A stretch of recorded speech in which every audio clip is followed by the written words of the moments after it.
푸구꽃 살인 사건. 푸구꽃. 네. 카미야 치카라라는 이제 40대 남자고요. 이 남자는 사건 일어날 때 부인과 결혼한 지 불과 3개월밖에 안 됐었어요. 신혼부부였죠. 네. 이들 부부는 오키나와를 여행을 합니다. 오키나와를 여행을 하다가 여행 마지막 날 이제 호텔에서 같이 아침을 먹고 체크아웃을 하고 공항에 가요. 공항에 가서 카미야는 나는 이제 급한 일이 생겨서 돌아가겠다. 당신은 친구들이랑 여행을 계속 해라. 네, 이래가지고 이때가 한 12시쯤인 것 같아요. 카미야는 이제 가고 이 부인은 친구랑 같이 오키나와 섬 옆에 이시가키 섬이라고 섬을 가요. 네. 네.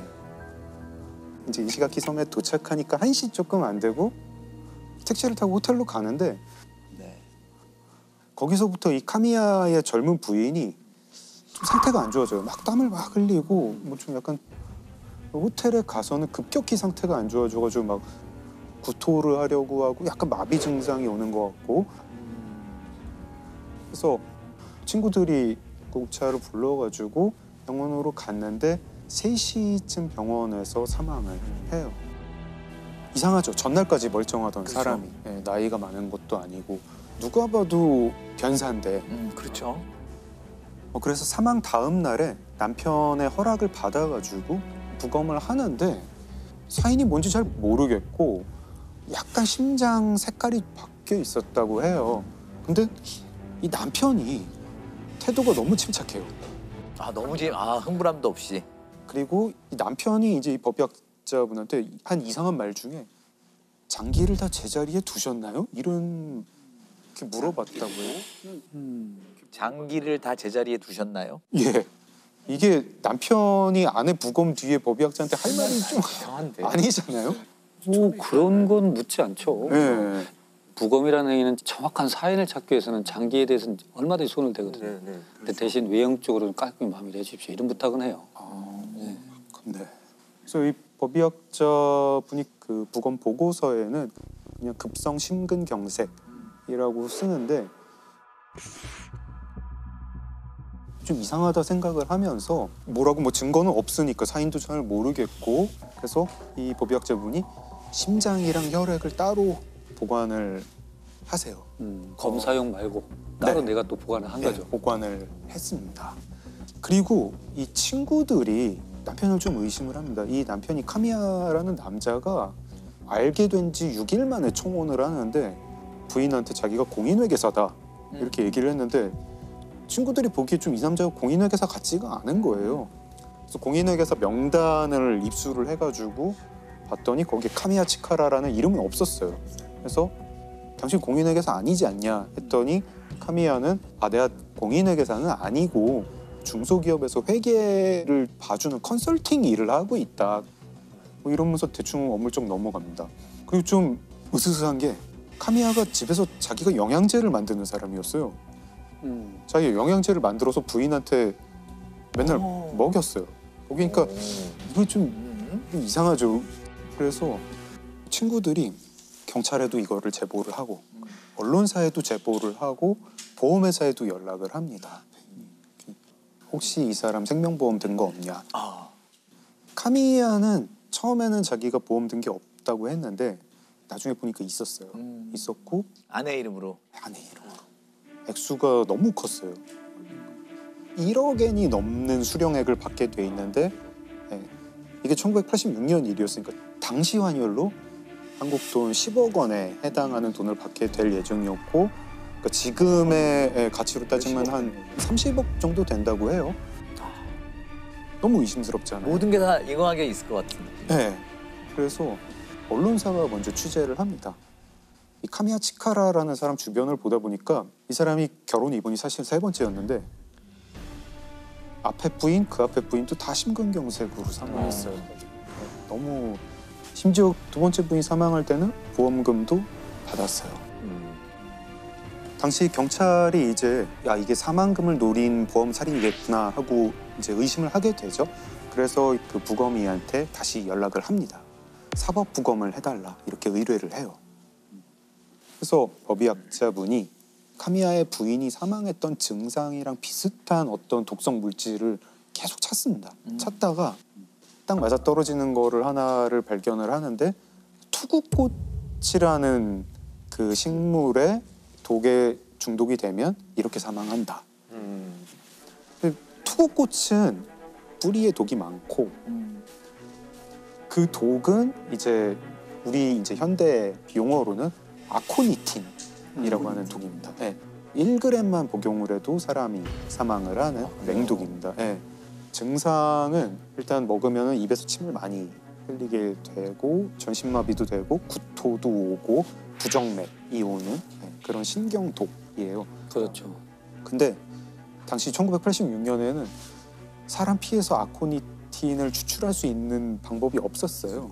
기술도 없었고 그래서 이 법의학자 교수님이 어떻게 하셨냐면 당시에 다른 대학에 이 미세 검출기가 있는 대학이 있었는데 그 대학에 아코니틴을 추출할 수 있는 방법을 개발해 주세요. 부탁을 합니다. 그래서 개발을 하세요. 피를 그리로 보내요. 보냈더니 거기서 아코니틴이 나왔어요. 나왔고 근데 남편 너무 당당해요. 그죠? 네, 왜 당당하냐? 아코니틴은 섭취한 지 30분 만에 사람이 사망해요. 아 이미 떠났으니까. 네. 남편은 12시에 아내랑 헤어졌고 아내는 그 다음부터 뭘 먹은 게 없는데 그래요? 어떻게 3시에 사망할 수 있느냐. 심지어 남편이 이거를 자기가 그래서 억울하다 이러면서 나중에 방송에 나와서도 막 아, 난 당당하다 이런 얘기를 합니다. はっきり申し上げておきますけども、私は全く何もやっておりません。やってないのにやったように報道されて大変迷惑を被ってますから。 경찰이 보기에 이 카미야 아무리 봐도 범인인데 어떻게 해야 될지 모르겠어가지고 일단 카미야를 조사를 했더니 이 사람이 투구꽃을 화분을 69개를 구입했다. 어느 차원에서 있겠죠. 이런 걸 알게 됩니다. 그리고 이 남편이 아파트 월세방을 하나 따로 두고 있었어요.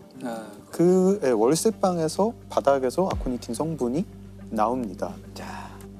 그리고 이 남편이 무슨 약국에서 캡슐을 산 것도 알게 돼요. 그 영양제라고 만들었던 그 캡슐이겠죠. 그래서 여기서 투구꽃에서 아코니틴을 뽑아가지고 이 독 캡슐을 만들었겠구나. 여기까지는 되는데 도대체 근데 먹었는데 이렇게 한참 있다가 진행되는 그런 캡슐은 어떻게 만들까? 근데 제보가 와요. 어느 어민이 제보가 오는데 아 내가 그 카미야라는 그 남자한테 보거를 엄청 팔았어요. 보고도 맹독이 그렇죠. 있는 동물이잖아요. 신경독이죠. 네, 신경독. 그래서 법의학자분이 계속 연구를 하시는데 굉장히 희한한 사실을 알게 됩니다. 보고독이랑 아코니틴이 몸에 들어오면 둘이 서로 방해를 해요. 기량작용. 네, 기량작용을 합니다.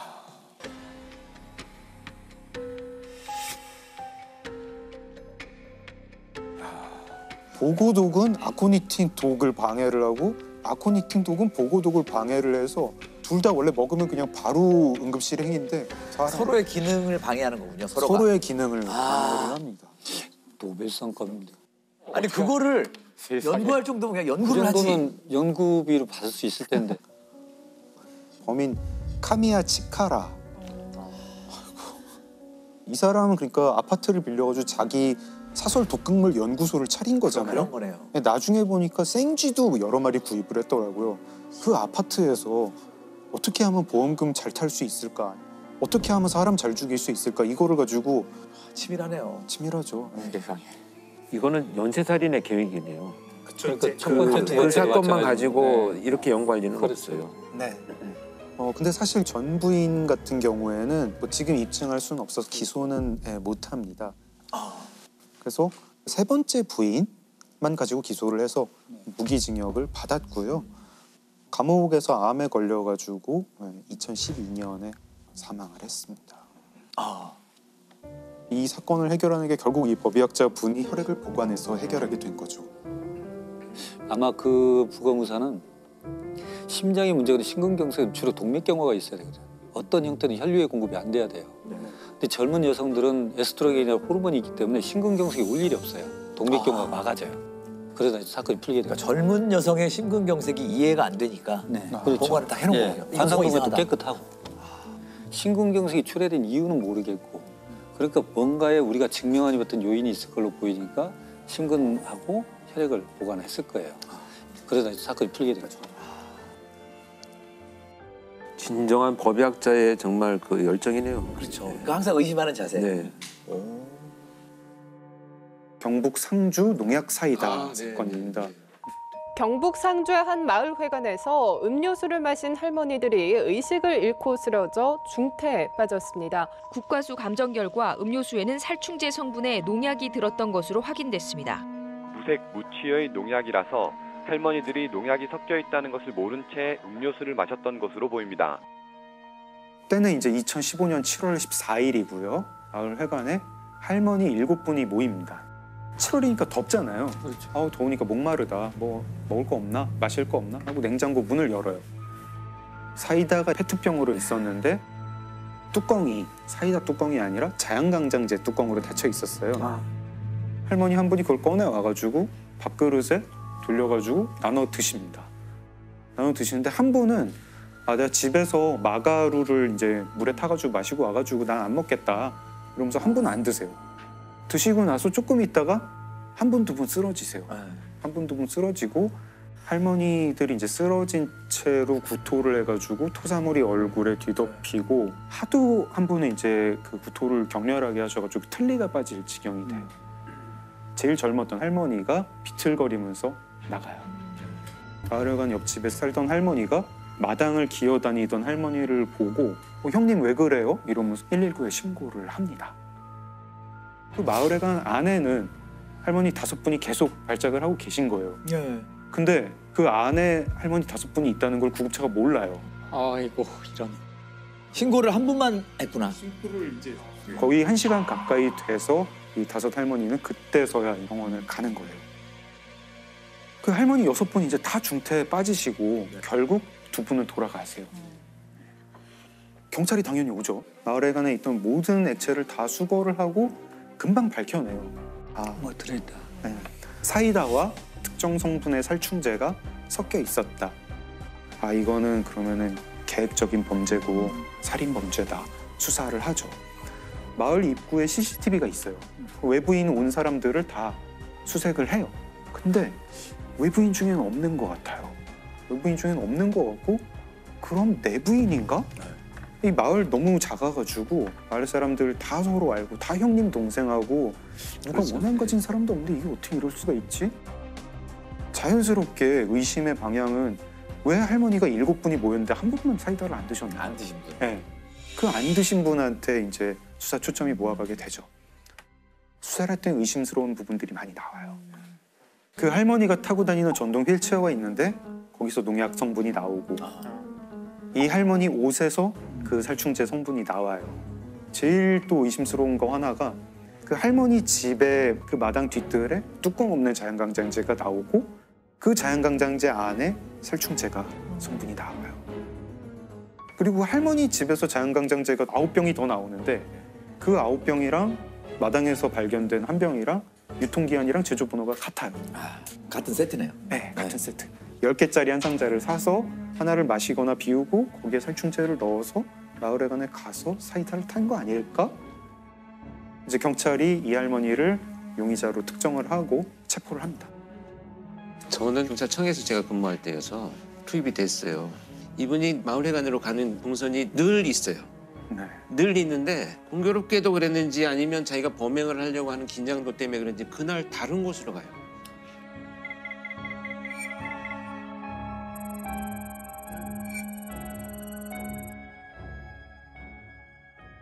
이제 그 다음부터가 문제인데 정황 증거는 있죠. 정황 증거는 있는데 물증이 없어요. 그 자연강장제에서 할머니 지문이나 DNA가 나오지도 않고 사이다병에서 나오지도 않아요. 네.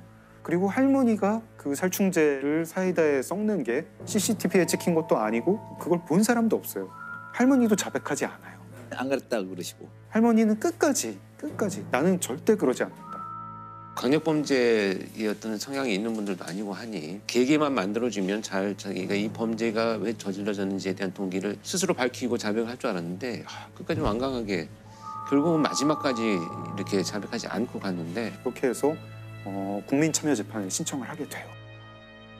여태까지 이제 국민참여재판으로 한 사건 중에 제일 긴 사건이에요.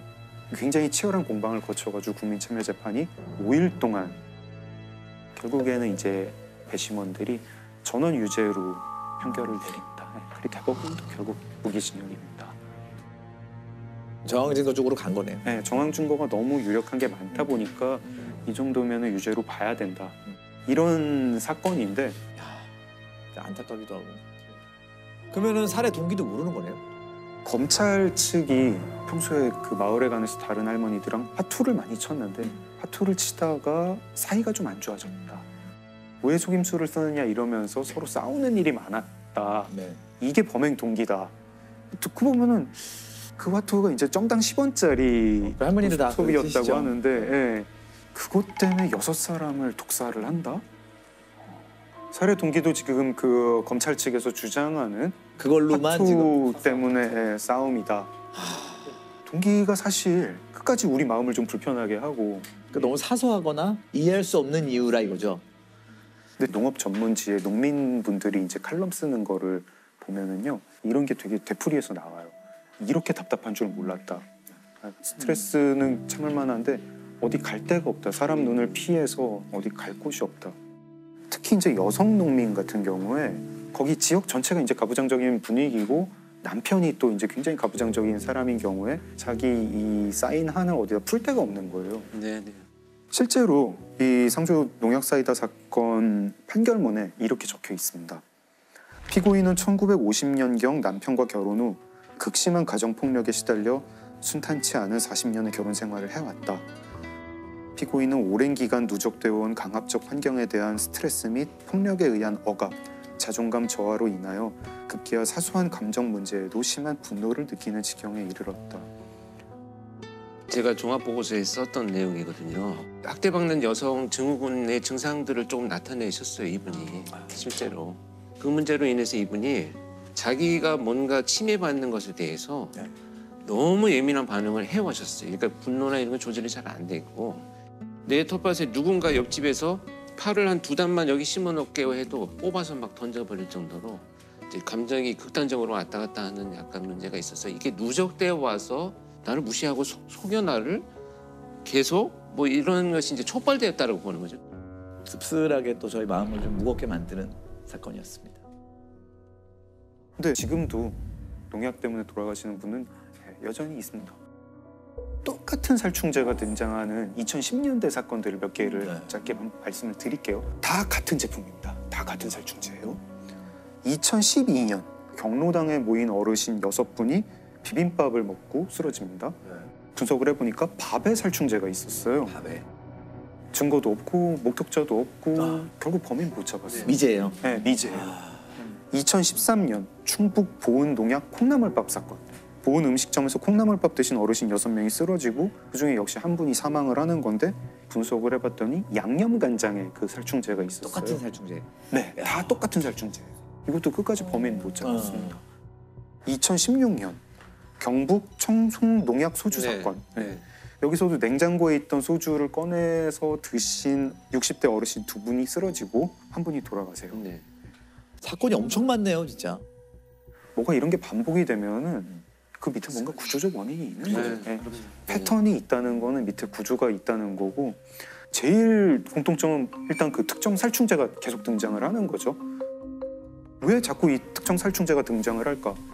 구하기 쉬워가지고 그렇습니다. 네. 이 농약병이 집에 있는 정도가 아니래요. 길거리에 있대요. 네. 그냥 걸어다 가다 보면 이 농약병이 있는 거예요. 빈병들이 그대로 있죠. 네. 전 너무 놀랐어요. 방치돼 있어요. 독약인데. 그렇죠. 독약이잖아요. 엄청난 독약이죠. 종류가 이게 제초제하고 살충제가 있거든요. 제초제. 네. 근데 제초제는 식물을 죽이는 거고 살충제는 이제 원래 벌레를 죽이는 거죠. 그래서 신경을 마비시키는 거고요. 신경이 전달될 때 시냅스라는 신결 접촉 부위가 있는데 거기 아세틸콜린이라는 물질이 나오거든요. 그 물질을 이게 교란시키는 거예요. 그래서 곤충한테 뿌리면 이 신경 전달이 마비가 되니까 못 움직이는데 그 근육만 못 움직이는 게 아니라 이 심장이고 뭐고 호흡이고 뭐고 모든 움직이는 부분이 다 마비가 되는 거죠. 그래서 똑같은 원리로 인간도 동물이니까 네. 작동이 되는 거죠. 그러니까 이게 엄청난 독약이네요. 엄청난 독약이기 때문에 엄청나게 효과가 좋은 동약이죠. 3-4번 쳐야 될 거를 얘는 한 번만 쳐도 효과가 좋은 거예요. 그러니까 쓰시는구나. 네. 이게 전반적으로 관리가 허술하다. 그렇죠. 예, 네. 끝단에서 관리가 허술하다 이 얘기인데 하얀 가루 형태의 농약은 조미료로 착각하거나 밀가루로 착각을 하고 액체 형태의 농약은 물로 착각을 하고 그러니까 중요한 건 그렇게 사람은 실수할 수 있으니까 그 농약 포대에 해골을 그려놓든지 색깔을 달리해서 경각심을 갖게 해야 되는데 한 사람이 단순한 실수만 봐버리면 안 된다는 거예요. 사고란. 그렇죠. 그래서 이게 법으로 이거를 판매 중지하고 사용하지 말아라고 결정이 났는데 문제는 시골 어르신들이 다 지금 남은 거를 퍼져 그냥 있죠. 놔두고 계시고 이게 또 살충력이 되게 좋대요. 정부에서 지금도 이 살충제를 열심히 수거를 하고 있습니다. 지자체에서 이 살충제 뚜껑 안 딴 거 가지고 오면은 값 2배로 드려요. 그리고 뚜껑 딴 것도 5,000원 드려요. 하고 있어요. 제가 아까 처음에 말씀드렸던 1950년대 농약 살인 범죄 당시에는 이제 팝이라는 농약을 썼어요. 팝은 없앴을 때도 사망자가 드라마틱하게 줄었는데 이게 정답이란 얘기는 아니지만 농약으로 농사를 짓는 한 농약을 구할 길은 정말 쉽다. 이 문제가 굉장히 심각하고 우리가 어쨌든 지금 머리를 모아가지고 아이디어를 정말 내야 된다. 그런 말씀을 드리고 싶어요. 프로포폴입니다. 아 프로포폴. 네, 지금도 많이 쓰죠. 우리 수면 뭐 마취. 내시계, 예, 수면 마취제고. 프로포폴의 화학식이 어떻게 되나요? 정해주세요. 말하면 돼요. 정해주세요. 즉시 나오네, 즉시 나와. 아니, 프로폴은 저는 성분이 뭔지도 모르거든요. 프로포폴. 프로포폴은 이거 저희 많이 봤던 모양 이거 기억나시죠? 네. 벌집이죠? OH. 이거 좀 복잡하네요. 네, 이게 프로포폴이에요. 꼭 눈사람 같이 생겼죠? 귀엽게 생겼네요. 예. 자, 프로포폴 이걸 맞으면 어떤 일이 벌어지나요? 수면 마취니까 이제 의식을 잃고 마취. 수면 내시경 같은 거 할 때 쓰는 건데 이게 물에 안 녹는다면서요. 그래서 뭐 콩기름에 녹인다고 합니다. 콩기름에 녹여서 그 액체가 이제 하얗게 보이기 때문에 우유주사다 얘기를 하고 사실 그 전에도 수면 마취제가 있었죠. 지금도 네. 또 다른 수면 마취제가 있는데 근데 환자 입장에서는 다른 기존 마취제는 하고 나면은 깰 때 머리가 아프다든가 구역질이 네. 난다든가 이런 게 있었는데 이 프로포폴은 그런 게 없었다고 해요. 그래서 2000년대부터 병원에서 뭐 연예인이라든가 혹은 유흥업소 종사자 같은 분들이 잠을 못 잤는데 이 주사를 맞으면 굉장히 피로가 풀리더라. 이런 식으로 이제 뭐 성형외과라든가 피부과 같은 데서 아름아름 퍼지기 시작해요. 신체적 중독성은 강하지 않은데 이런 의존성, 정신적 의존성이 강해져서 매일 맞거나 뭐 이런 분들이 생기기 시작합니다. 그래서 제가 말씀드리려는 사건도 또 이 근처에서 일어났어요. 거제랑 통영 왔다 갔다 하면서 일어난 사건을 말씀드리려고 그래요. 일단은 이제 50대 의사 한 분이 가해자 범인이고 이분이 2017년에 거제 병원을 열어요. 거제가 좀 이제 대형 조선소들이 있고 하니까 부자 도시로 유명했는데 2010년대 전반까지. 근데 이분이 병원을 열었을 때는 2017년에는 조선업이 이미 불황이고 그래서 거제 경기도 굉장히 꺼져 있었어요. 그래서 이분은 병원을 열었지만 뭐 돈을 벌기는커녕 2달 만에 빚이 6억 원이 됐다고 해요. 그때부터 이분한테 어떤 안 좋지만 짭짤한 수입이 생겨요. 뭐냐? 주변에 유흥업소 종사자들이 와서 이 우유주사를 맞고 가는 거죠. 피해자는 이제 A씨라고 할게요. A씨가 5월부터 와서 맞기 시작합니다. 보통 프로포폴 10ml를 맞으면은 한 3-4시간 정도 잠이 든다고 해요. 처음에 와서 뭐 6ml를 맞아요. 6ml를 맞고 푹 주무셨나 봐요. 기분 좋았나 봐요. 며칠 있다 또 와서 또 맞아요. 14ml 맞고 그리고 또 며칠 있다가 또 놔주세요. 이번에는 30몇 ml 이후로 막 30ml 이런 식으로 용량이 늘어납니다. 그러다가 5월 말이 되면 이제 하루에 60ml를 맞게 돼요. 10배를 더 맞은 네. 거네요. 그러다가 6월이 되면 6월 12일부터 24일까지 13일 동안 매일 맞으세요. 매일 맞고 하루에 막 100ml씩 맞는 그런 날도 있어요. 처음에 6mm에서 시작했다가. 네, 6mm에서 시작했다가. 그래서 그리고 병원장도 이제 걱정이 되죠. 계속 와가지고 이 주사를 놓으니까 당신 지금 프로포폴에 중독이 되는 것 같다. 큰 병원에 한번 가봐라. 이런 말은 했다고 하는데 그 이상의 조치는 취하지 않았다고 해요. 그리고 이 병원장 입장에서는 A 씨를 참 놓치기가 힘들었을 것 같은 게 한 번 주사를 맞을 때마다 30만 원에서 50만 원씩 돈을 받았다고 합니다. 그래서 문제의 날은 7월 4일인데 이상한 일들이 이 병원에서 많이 벌어지는데 그날 하나는 뭐냐면 그날 간호사들이 출근을 안 해요. 그 병원장이랑 싸워서 출근을 안 해서 접수 데스크의 직원이랑 병원장이랑 이렇게 병원을 간호사 없이 운영을 했어요. 그리고 이 A 씨가 와서 프로포폴 주사를 맞았죠. 처음에 12ml를 투약을 합니다.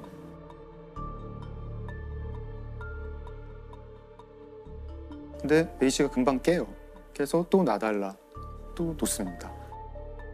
마약류 의약품으로 분류된 수면 마취제 프로포폴 12cc를 링거에 주입하더니 6cc씩 2차례 더 투약합니다.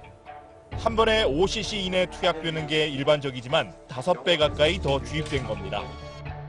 또 놓고 이번에 저혈압으로 사망을 합니다. 이때 이제 이 병원장이 되게 끔찍한 생각을 하게 되죠. 이 유족이 나한테 손해배상을 청구하지 않을까? 이 걱정이 생겨요. 그래서 어떻게 하냐면 이 프로포폴을 수액실이라는 방에서 온 손님들한테 놔주고 있었는데 얼른 커튼을 쳐요. 이 시신을 못 보게. 커튼을 치고 그 환자들 깨어나고 돌려보내고 접수 데스크 직원한테도 오늘 수고했네. 오늘 일찍 가. 이래서 보냅니다. 그래서 시신과 자기만 병원에 남게 된 다음 차를 빌려요. 렌트카를 빌리고 밤이 되길 기다려서 지하 주차장에 내려가서 시신을 옮기고 새벽 2시 반에 차를 몰고 나가요. 차를 몰고 나가서 병원은 거제인데 통영까지 운전을 한 다음에 통영의 선착장에서 차 트렁크를 열고 시신을 꺼내서 바다에 던집니다. 그리고 미리 준비한 우울증 약 2개를 그 앞에 그리고 그 A 씨의 손목 시계도 우울증 약 옆에 둬요. 아, 자살로 위장하는 거예요? 네, 자살로 위장을 하죠. 그리고 병원으로 돌아옵니다. 병원에 돌아와서는 며칠 있다가 그 병원 건물주를 찾아가가지고 아, 좀 우리 병원에 불미스러운 일이 생겼다. 간호사가 프로포폴을 몰래 빼들고 갔는데 좀 안 좋은 소리 안 나왔으면 좋겠고 대충 뭐 덮고 싶다 이러면서 병원에 CCTV를 좀 지워달라고 해서 그 건물에 CCTV를 지웁니다. 그래서 CCTV를 지우고 병원 진료 기록도 조작하고 자기는 완전 범죄를 꿈꿨죠. 다음 날 오후 1시가 되어서야 비로소 지나가는 행인이 보고 뭐 사람 아니야? 이렇게 해서 통영 해경에 신고를 합니다. 프로포폴을 과다 투여한 여성이 사망하자 병원장이 시신을 바다에 버리는 일이 일어났습니다. 해경은 의원 주변 CCTV 영상뿐만 아니라 진료 기록부 등이 삭제된 정황도 포착했습니다. 대검찰청 과학수사부가 복원한 영상에서 프로포폴 투여 장면이 확인되자 뒤늦게 혐의를 인정했습니다. 병원장은 잡혔고 징역 4년을 받습니다. 그러면 이 병원장 같은 경우에는 시신 유기인가요? 죄목이 크게 4가지였는데요. 마약류 관리법 위반, 사체 유기, 업무상 과실치사, 그리고 의료법 위반이었습니다. 마약류 관리 위반은 그 뭐 향정식성 약품인데 관리 대장을 제대로 작성하지 않았다. 의료법 위반은 이 진료 기록을 위조했다. 그리고 또 이제 병원에서 변사가 있으면 신고를 해야 되는데 하지 않았다. 근데 여기에 이제 좀 으스스한 에필로그가 하나 있는데 간호조무사도 한번 잡혀요. 이 병원 간호조무사. 왜요? 그날 저녁에 병원장은 시신을 어떻게 처리해야 할까 하고 고민하고 있을 때 간호조무사가 그 병원에 와서 프로포폴을 훔쳐가요. 프로포폴 투여 환자 시신 유기로 문제가 되고 있는 의원의 간호조무사도 자신에게 프로포폴을 불법 투여한 것으로 드러났습니다.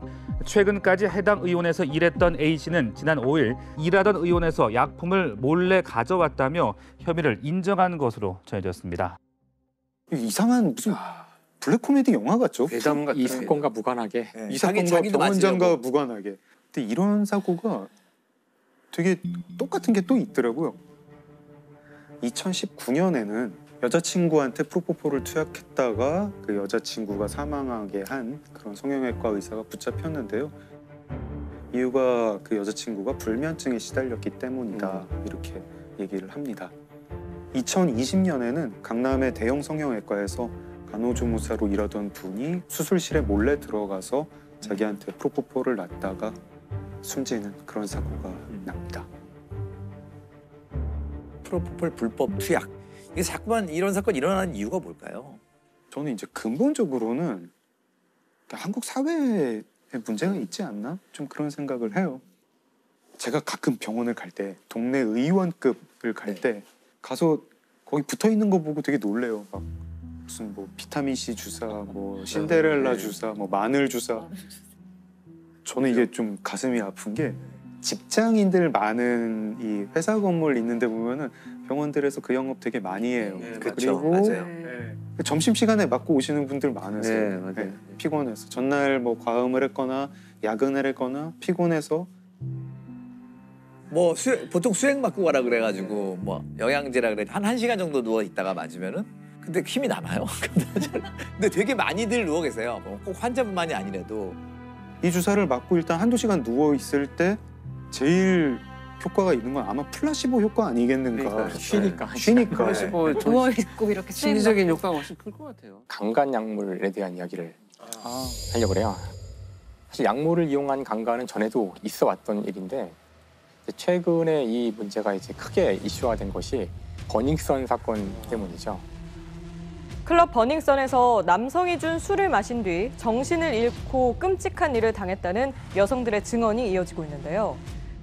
제가 죽겠구나라고 생각을 했거든요. 그때부터 엄청 소리 지르고 울고. 클럽에 연관된 또 다른 의혹을 보도하려고. 물뽕에 당했다는 피해 호소는 점점 늘어나고 있습니다. 버닝썬 사건은 여기서 너무나 많은 일들이 결부되어 있지만 그 사건을 통해서 이제 우리가 새롭게 알게 된 사실이 약물에 의한 강간 사건이 전과 약간 상황이 바뀌었다는 걸 알게 된 거예요. 거의 증거가 남지 않는 그런 강간 약물이 있는 거죠. 흔히 이제 그걸 저희가 물뽕이라고 흔히 부르고요. 이제 정확하게는 이제 GHB라고 하는데요. 네. GHB라는 약물이 있는데 이 약물 같은 경우는 무색 이제 무치고 정신을 잃고 기억을 상실하게 하는 그런 향정신성. 네네. 그렇죠. 물뽕이라고 하는 이유가 이걸 액체에 넣어서 먹게 된다고 하더라고요. 그래서 이제 물을 넣은 이제 시럽뽕, 보통 이제 술이나 이런 데 타서 이제 마시게 되는 거죠.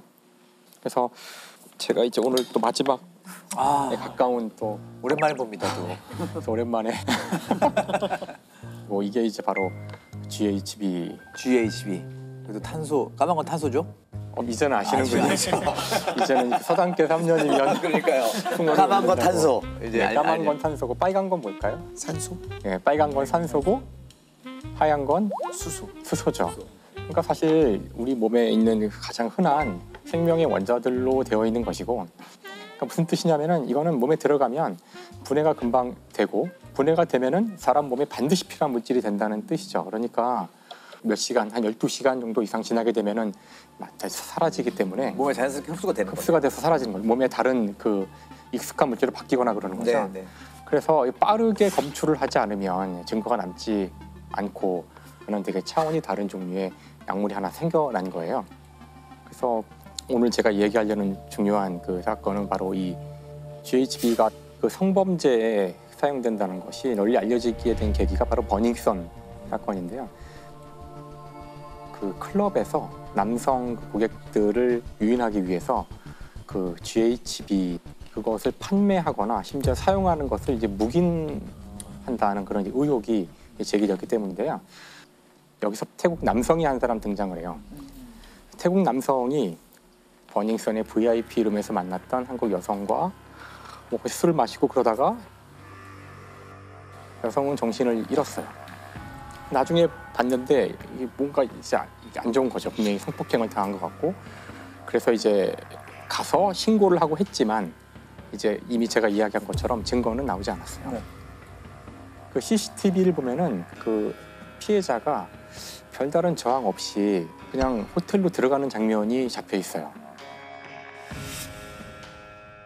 그게 왜냐면은 그 GHB를 먹고 그 기억이 나지 않는 상태에서도 몸은 그냥 움직일 수 있다 그러더라고요. 의식이 없는 상태에서도.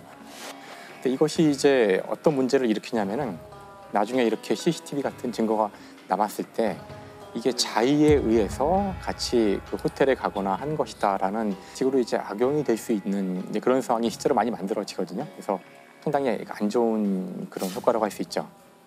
그래서 증거가 나오지 않으니까 뭐 이 사람을 뭐 붙들어둘 수는 없는 거고, 이 사람은 이제 한국 사람이 아니고 태국 사람이니까 태국으로 출국을 해버려요. 근데 결국 그때 수사가 좀 뭔가 부진했다는 이제 나중에 결론이 나와서 지금은 다시 또 이제 수배를 했다고 하더라고요. 근데 뭐 돌아오지 않으면 잡기는 어려우니까 지금 증거가 있는 것도 아니고 이제 그런 상황이라고 하는데, 어쨌든 이 이야기가 나오자 사람들이 사실 나도 그런 일이 있었어, 나도 그런 일이 있었어 하면서 이제 그 우리나라에서 많은 사람들이 물뽕, 그다음에 이 GHB라는 것의 문제에 대해서 모두가 깨닫게 된 거죠. 크게 미치지 않는 술을 먹고 제가 필름이 끊겼다는 거, 혹시 약물 의심하냐고 물어봐서 약물 의심한다라고 얘기를 했고, 약물이 안 나왔다고 하니까 내 탓으로 돌렸는데, 버닝썬 클럽 폭행 보도 이후 SNS를 통해서도 강남 일대 클럽에서 물뽕에 당한 걸로 보인다는 피해 여성들의 증언이 확산되고 있습니다. 중간간 사건 같은 경우는 사실 대부분 피해자들이 난 이런 경험이 한 번도 없었는데요 하고 다 약물 의심을 하고 다 피 검사를 다 의뢰를 많이 하죠. 그런데 정말 막상 검출되는 그 약물은 없기 때문에 오히려 이 피해자를 되게 이상하게 많이들 봐요. 술 먹어서 그럴 수도 있지. 왜 술 먹다가 보면은 이전에 자기의 어떤 행동과 다르게 할 수도 있잖아요. 근데 단순히 술을 많이 해서 만취해서의 상황과 조금은 다른 것 같다는 생각을 저도 많이 했거든요. 저 참 되게 좀 답답하기도 하고. 예. 그래서 GHB 같은 경우는 2020년, 21년 사이에 그 적발된 양 무려 60배가 넘을 만큼 지금 엄청나게 이게 범죄에 이용되고 있을지도 모르는 상황이라는 거예요. 근데 이거 말고도 사실 그 문제가 될 수 있는 것이 요 끝에 달려 있는 요거를 떼고 이쪽에 수소를 떼서 요거 이제 GBL이라고 불러요. GBL이라는 물질이고, 아까 GHB와의 차이점은 이게 물이거든요. H2O. 물 하나가 떨어져 나온 거예요. 근데 이제 요 물질은 사람 몸에 집어넣으면은 위장이나 입에서 적절한 효소의 작용을 통해서 이 물이 결합할 수 있어요.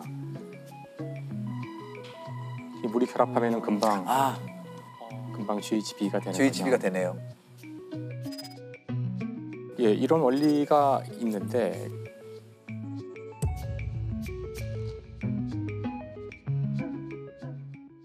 좀 안타까운 일이지만 이걸 이용해서 범죄를 저지른 약사가 있어요.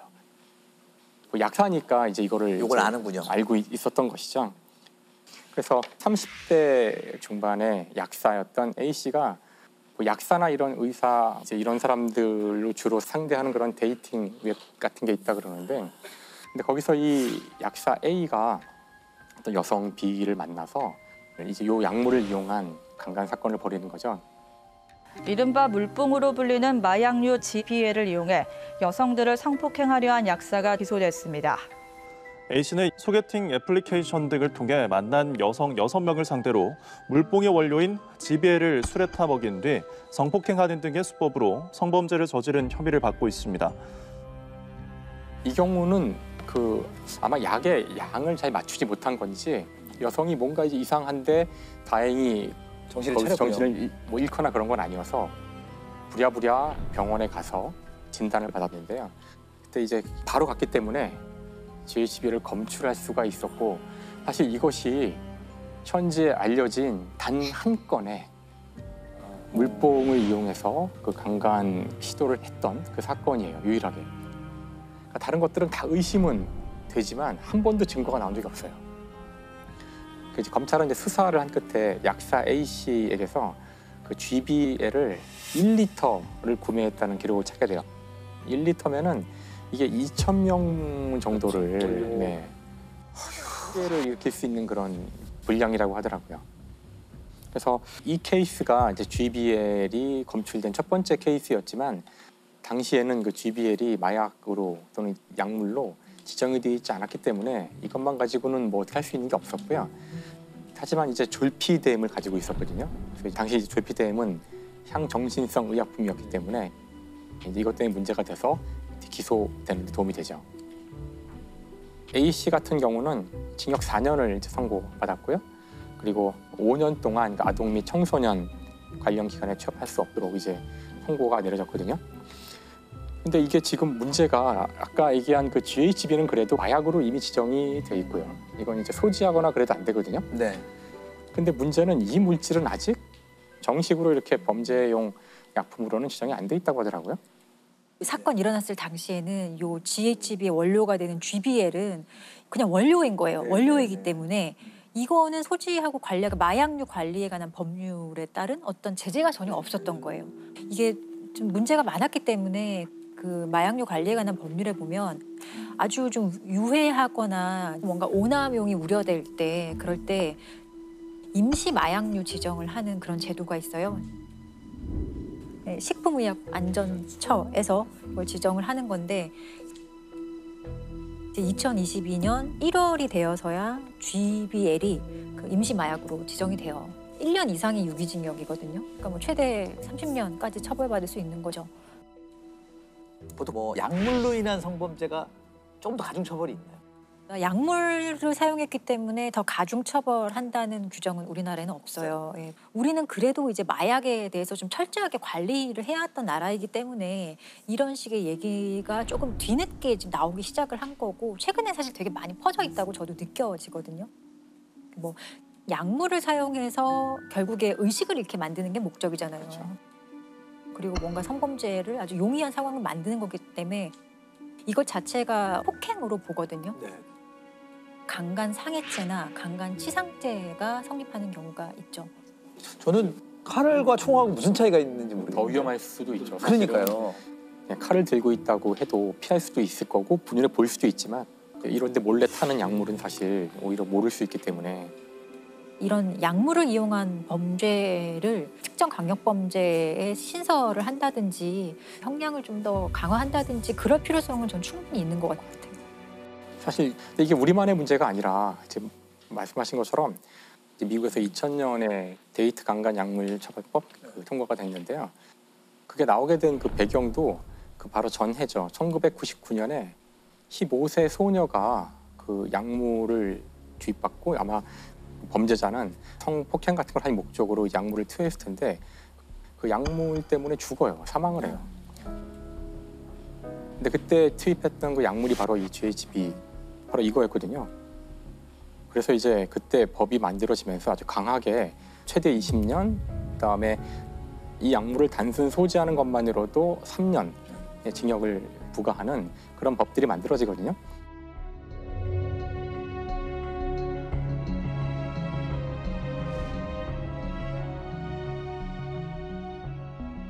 그때 이제 벌써 미국이 20년도 더 된 전의 이야기죠.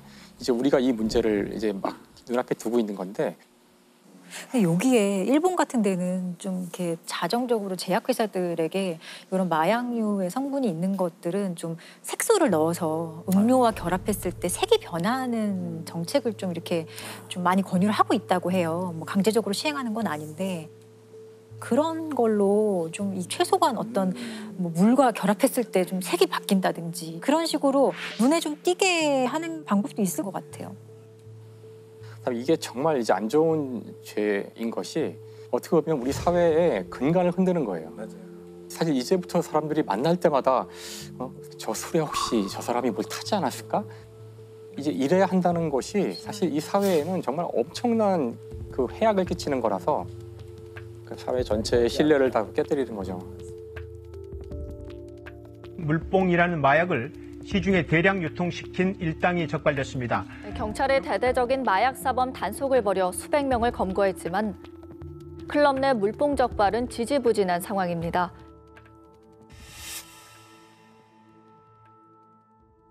사실 이 약물을 사용해서 성폭행을 하거나 이런 성범죄를 저지르는 일은 굉장히 역사가 깊어서 아주 많은 사례들이 있었어요. 근데 이제 지금 문제가 되는 것은 그 금방 사라져서 잘 검출이 되지 않는 약물이 존재할 수 있다는 거죠. 그래서 비록 지금 당장은 뭐 검출하는 데 어려움이 있다고는 하지만 언제나 그래왔듯이 아마 과학기술이 다시 발전을 할 겁니다. 그래서 모든 범죄를 반드시 잡아낼 거기 때문에 아마 오늘 이 이야기를 들으면서 많은 분들이 되게 좀 불안해하실 것도 같은데, 그러니까 그럴수록 더 빨리 우리가 이에 대해서 대응을 해야 되지 않을까 그런 생각을